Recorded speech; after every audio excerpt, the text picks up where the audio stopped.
actually from Nyeri, that's in Central.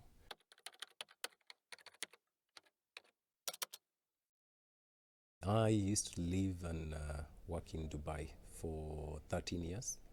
That's pre-COVID-19. So on the onset of COVID, and I was working for an airline.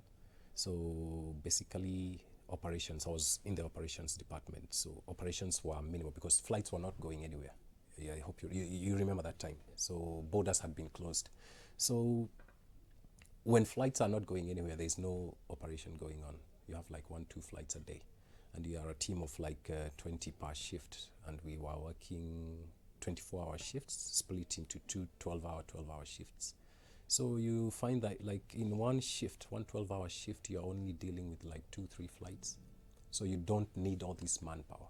Plus, when from the onset of COVID, everything was unpredictable, totally unpredictable. You don't know what tomorrow what's going to happen tomorrow, which country is going, because a lot of countries were closing their borders, and the more the borders were being closed, the lesser, no flights would be flying into those countries. So that affected everything, with the unpredictability of whether this pandemic will be over or it's going to be resolved or a solution is going to be brought about. Basically, the operations department and a lot of flight crew, we had to be let go until things change. And it pulled on to 2021. There weren't big changes. Things were slowly easing down, but still nothing major. Plus, a lot of countries were still trying to recover. A lot of businesses had closed down. So up to now, we have businesses that never opened again because after COVID, they were like, that was it. And the sector that was affected the most was the service industry. We have hotels that have never reopened. We had some small airlines that never, got back their footing like the way they were before. And so, yeah, the service industry was mostly affected. And that's how I was also affected. And that's what I was telling you, it was a blessing in disguise. I came and discovered that I can be a farmer. And up to date, that's what I've been doing. Yeah. How do you?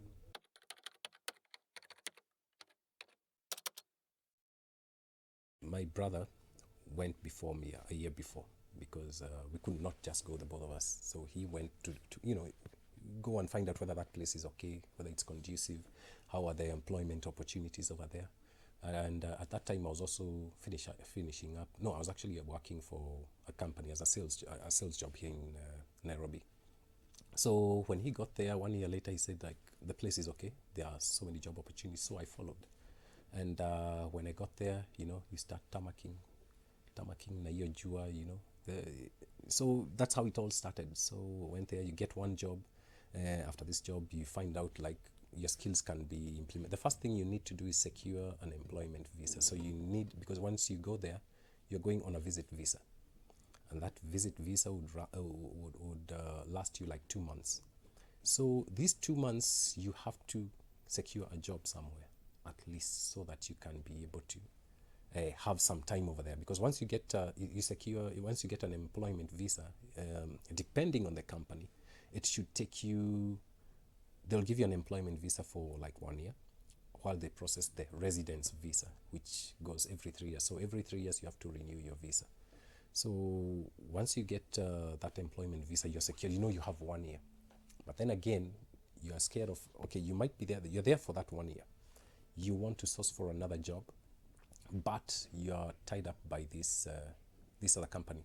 They will do something like you get a ban, because if you quit this job because you found a job that actually utilizes your skill set, then they will say, okay, we have to cancel you. You'll get a ban of like 6 months, depending on how the company want to effect that ban. So you can be banned for like 6 months, or if you get this opportunity from a strong company, they can actually buy you out of that other company. They'll just pay for the cost of the visa, and they'll be okay with this other company. If they're okay, then that's it. You just go straight to the other company. Another thing that would happen if you get a job and you are on a visit visa, you'd have to exit the country to do a change of visa, so that once you exit, then they are able to print out your employment visa. So this one has to be cancelled out, the visit visa. So you have to get that exit stamp You go, you can do a turnaround. There's a turnaround flight that you go to Doha and back. By the time you reach there, they send you your visa, you come back, and you go straight and start working. So that's how it all started, one job after another, and then the last job where I was working, I stayed with them for 10 years. So until I came back.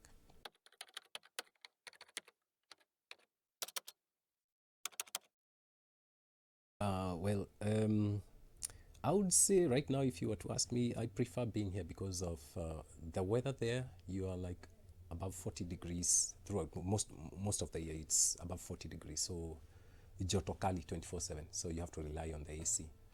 And Kenya is, east or west, home will always be best. Plus here you can always restart. You can do something. Over there, you cannot have a side hustle because your visa restricts you to that job that the employment that you have right there. So if if you want to have a side hustle, it has to be somewhere else, because basically if you're doing a 12-hour shift, by the time you're done, you're exhausted. Unataka tu kwenda kulala, you're done. You don't want to think to anything on the side. Well, there's some people who try, but people who got into exporting spares to Kenya from there, and some of them have been doing well, because it's something that you can do as a side hustle on your days off when you're not working. You can actually go source out the products that you have. You just create a WhatsApp group, and for particular vehicles, if you want to specialize on a specific vehicle, say it's Toyota's only spares and all that, you can source them and send them over on your days off. But that still takes up your time, say, because there's some jobs over there that you only get only one day off. You only get to relax one day, and then you're working 6 days, and it's long hours plus the heat over there. So there you only experience let's call it winter for like 3 months, say from November, December, January, and half of February. So that's the only time you get to experience some cool weather. Then from there it starts slowly into summer, 40, 45 degrees. And believe me, walking outside, even going to buy bread in that shop that's just across your building, you have to calculate mentally and think, do I really need to go there juu ya joto? So there people get used to delivery services. Hata mkate unapiga tu simu, nilete mkate moja hapo, somewhere that you can walk, but because of the heat. So that transition, when I look at the weather here, it's fantastic. Food I can grow for myself, because when you're living there, everything you have to buy. You're just buying water, everything you just have to buy. Here you can grow them and get them naturally. Instead of you don't really need to buy everything. You go into the farm, unapata matunda mbili hapo zimeiva. You just pluck a few and you just enjoy them. But there you just have to buy everything. So I can say the transition was like a blessing in disguise. And well, I can't say I'm doing that well compared to how I was over there, but I would say everything starts, even the longest journey starts with one step. So step by step, step by step. Yeah.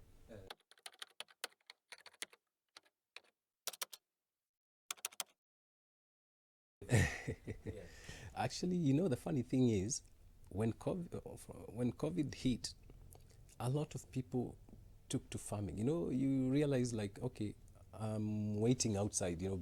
I don't know whether the manager or the company will decide to rehire me back or call me back. Basically, here in Kenya, in Dubai, so many of us, we knew we were just going back home.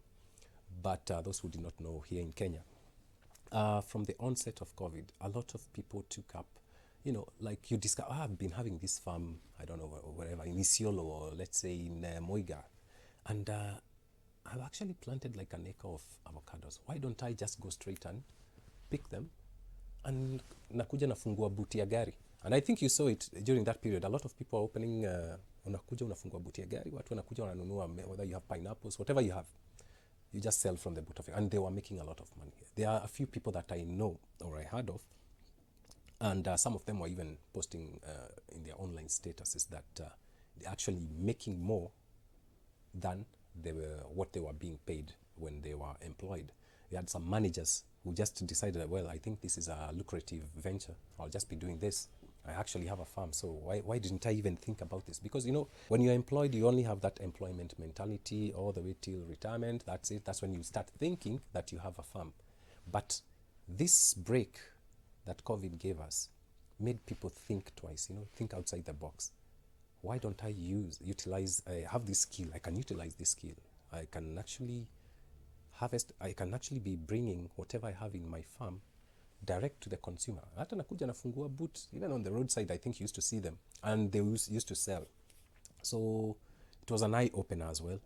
So for those who did not know, I've been a farmer all this time, but basically most of the people who knew me then know that I came back and I'm actually doing some farming. I also do a bit of part-time day trading in Forex, but I haven't really focused into that, like specialized so much into that. But it's also a good, let's call it, it's a good way of being self-employed. I wouldn't say like it can be passive income, but you need a skill to also take those trades and do those trades. So it's also a good thing to have it. They can go hand in hand because, first of all, you're not committed, you're not tied up anywhere. When you're a farmer, you do your rounds, you do your scouting of the farm and everything. Then you're free. Then trading requires different, there are different sessions, London session, UX session. So based on your timings, you can actually get into one of the sessions and do one or two trades. If they go well and good, you've made something small there. So I would say that's why I said it was a blessing in disguise also coming back, because you start opening your mind, you start seeing things that you were not seeing before.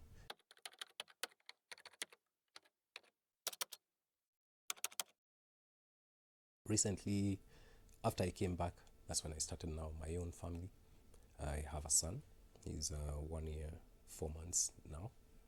And unfortunately, we lost the mom, my wife, back in January. And so it's just the two of us right now. But when I was over there, it was just me and my brother. Yeah, so coming back, the transition was also okay because of we are with family and all that. So actually, no big. The blessing in disguise comes in here because when I came back, I finally started my own family, despite the loss. But so far, so good. So one day at a time, step by step. Yeah.